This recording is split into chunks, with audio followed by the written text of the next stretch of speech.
Hello, I'm Robert Kraft. Welcome to the Experiment of the Week. This time I'm out in the Mojave Desert, and we're going to talk about the science of mirages.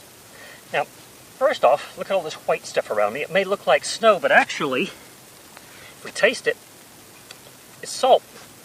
This is a salt flat from an old dried up lake bed. The salt was washed down from the rocks and the hillsides.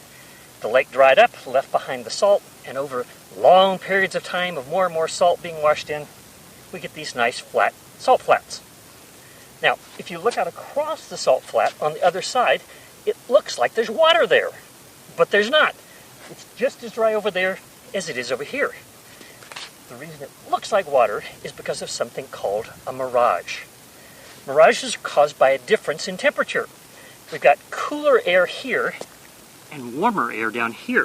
If I put one hand here and one hand here, I can feel a large difference in temperature from this hand to this hand. As the sunlight comes down and hits that warmer air, it bends. Because the warmer air is less dense than the cold air, anytime light travels from one density to another, it will bend. And it's going to bend upwards.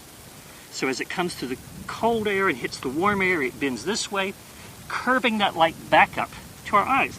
And so we see reflections of the hillsides, reflections of things over there that looks like light reflecting off water. But actually it's refracting off that layer of warm air. Now you don't have to go to a salt flat in the desert in order to see a mirage. You can see a mirage just driving along the road. Especially on a nice hot day, the road heats up, forms that hot layer of air right along its surface.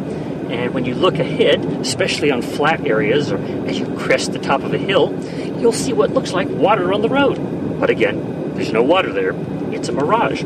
That layer of hot air is refracting the light, bending the light up to your eye, so that you see what looks like the reflection of the sky and the things above the road. It's actually not reflecting, it's refracting up to your eye to let you see a mirage.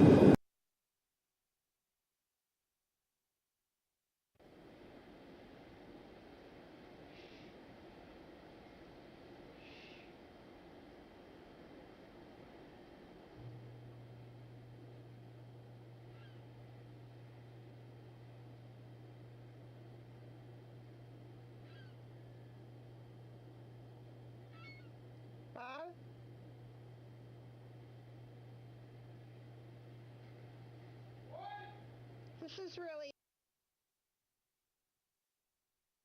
cruising by, and it's like a double-decker. It's fantastic. There's the image of the ship as it would normally appear, but then there are rays of light that get refracted or bent like this, causing an inverted image of the same ship above the other image. And the top of the ship is above this layer of cold and dense air, and so it didn't get